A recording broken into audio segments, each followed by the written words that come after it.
Oke, baik. Assalamualaikum warahmatullahi wabarakatuh. Perkenalkan, nama saya Hafiz Dipa Fadlur Rahman dengan NIM 2022-0430-083. Di sini saya akan mempresentasikan hasil tugas sistem keuangan mengenai non-bank institusi dan juga stabilitas sistem keuangan. Yang pertama, saya akan menjelaskan pengertian stabilitas sistem keuangan.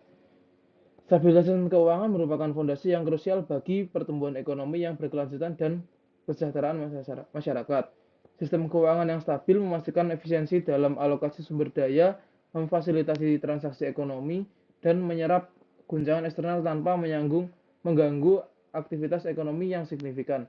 Lembaga non-bank memainkan peran penting dalam struktur ini, sehingga menjaga stabilitas sistem keuangan menjadi semakin relevan. Lalu ada fungsi stabilitas sistem keuangan. Fungsi utamanya adalah mengalirkan dana dari pihak yang memiliki kelebihan dana kepada pihak yang membutuhkan dana. Proses intermediasi keuangan ini memungkinkan alokasi sumber daya secara efisien, mendukung pertumbuhan ekonomi, dan menjaga stabilitas keuangan. Sistem keuangan yang stabil dan berfungsi dengan baik menjadi prasyarat bagi terciptanya perekonomian yang sehat dan berkelanjutan. Lalu tujuan lembaga non-bank. Yang pertama, menyediakan sumber pembiayaan alternatif. Salah satu tujuan utama lembaga non-bank adalah menyediakan sumber pembiayaan alternatif selain kredit perbankan. Ini memberikan pilihan bagi masyarakat dan dunia usaha untuk mendapatkan akses pendanaan yang sesuai dengan kebutuhan mereka. Yang kedua, melengkapi layanan keuangan lembaga non-bank. Bertujuan untuk melengkapi layanan keuangan yang disediakan oleh sektor perbankan. Mereka menawarkan produk dan jasa keuangan spesifik yang tidak selalu tersedia di bank, seperti asuransi, dana pensiun, modal ventura, dan sebagainya. Lalu yang ketiga, mendorong pertumbuhan ekonomi dengan menyediakan alternatif pembiayaan dan layanan keuangan. Lembaga non-bank bertujuan untuk mendorong pertumbuhan ekonomi dengan memfasilitasi kegiatan produktif masyarakat dan dunia usaha. Lalu yang keempat, memperdalam pasar keuangan.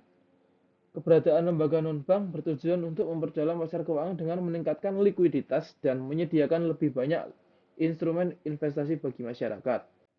Lalu ada peran lembaga non-bank. Lembaga non-bank atau lembaga keuangan non-bank adalah lembaga atau institusi yang menyediakan jasa keuangan di luar sektor perbankan. Contoh yang pertama yaitu perusahaan asuransi menawarkan jasa proteksi dengan membayar premi untuk mengatasi risiko kerugian yang mungkin terjadi di masa depan. Dana pensiun mengelola dan menginvestasikan iuran yang dibayarkan oleh pekerja dan pemberi kerja untuk dana pensiun di masa depan. Perusahaan efek atau sekuritas menyediakan jasa perantara jual beli surat berharga seperti saham dan juga obligasi. Perusahaan pembiayaan menyediakan fasilitas kredit untuk pembelian barang-barang konsumsi dan modal kerja bagi perusahaan. Perusahaan modal ventura menyediakan pembiayaan dengan cara menyertakan modalnya pada perusahaan yang membutuhkan dana.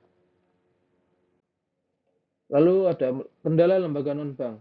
Yang pertama, regulasi dan pengawasan lembaga non-bank beroperasi di bawah regulasi dan pengawasan dari otoritas terkait seperti Otoritas Jasa Keuangan atau OJK. Regulasi yang ketat dan pengawasan yang ketat dapat membatasi ruang gerak dan fleksibilitas lembaga non-bank dalam mengembangkan produk dan layanan baru. Yang kedua, persaingan lembaga non-bank menghadapi persaingan yang ketat, baik dari sesama lembaga non-bank maupun dari sektor perbankan. Persaingan ini menuntut lembaga non-bank untuk terus berinovasi dan meningkatkan efisiensi operasional. Lalu yang ketiga, akses terhadap pendanaan beberapa lembaga non-bank seperti perusahaan pembiayaan dan modal ventura menghadapi kendala dalam mengakses sumber pendanaan yang memadai untuk menjalankan operasional mereka. Ini dapat membatasi kapasitas mereka dalam menyediakan layanan pembiayaan. Risiko kredit dan likuiditas lembaga non-bank menyediakan layanan pembiayaan seperti perusahaan pembiayaan menghadapi risiko kredit dan debitur yang gagal membayar. Selain itu, mereka juga menghadapi risiko likuiditas jika terjadi ketidaksesuaian antara sumber dan penggunaan dana.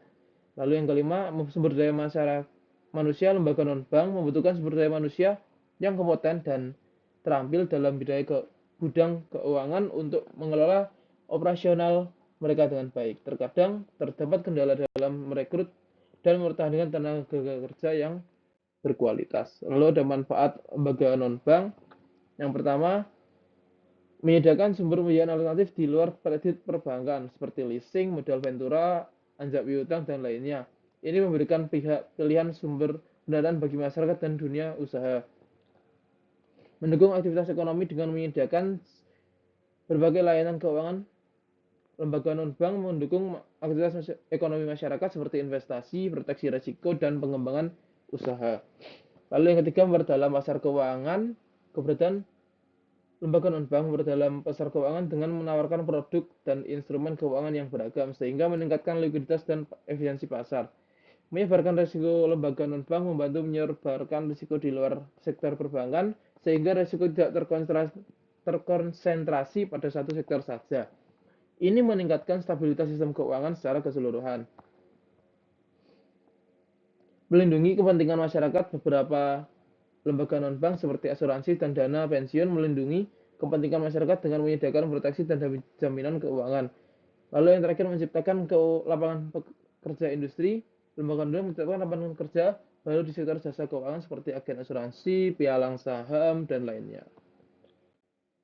Kesimpulan, kestabilan sistem keuangan adalah fondasi esensial bagi pertumbuhan ekonomi yang berkelanjutan dan kesejahteraan masyarakat. Sistem keuangan yang stabil memastikan alokasi sumber daya yang efisien, memfasilitasi transaksi ekonomi, dan mampu menyerap guncangan eksternal tanpa mengganggu aktivitas ekonomi secara signifikan. Lembaga non-bank memainkan peran penting dalam struktur ini, sehingga menjaga stabilitas sistem keuangan menjadi semakin penting. Baik, sekian dari saya. Wassalamualaikum warahmatullahi wabarakatuh.